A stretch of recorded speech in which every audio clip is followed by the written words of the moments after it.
High, I am মিলি। আমার ছোট্ট mini ব্লগে তোমাদেরকে স্বাগত জানাচ্ছি। এই প্রচণ্ড গরমে একদম বাইরে বেরোতে ইচ্ছা করছে না, কিন্তু কিছুই তো করার নেই। এখন বর্তমান পরিস্থিতি অনুযায়ী আমার আধার কার্ডের সঙ্গে ফোন নাম্বার লিঙ্ক করতে হবে, যেটা কিনা আমার একবার করা ছিল না। তাই আমরা রেডি হয়ে বেরিয়ে পড়লাম।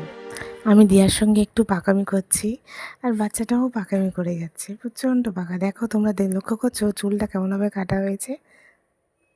তারপর পৌঁছে গেলাম আমাদের গন্তব্যস্থলে। কিছুক্ষণ পরেই তোমরা শুনতে পাবে ঝগড়া শুরু হয়ে গেছে। প্রচণ্ড ভিড়ের মধ্যে যা হয় আর কি। দিয়াও গরমে বিরক্ত হয়ে পড়ছে, বাড়ি যাবো করছে। তারপরে হবে না শুনেও কি করব, মন খারাপ করে কি হবে, হাসি মুখেই বাড়ি ফিরতে লাগলাম। বাড়ি ফেরার পথে নিলাম টক দই ও সন্দেশ।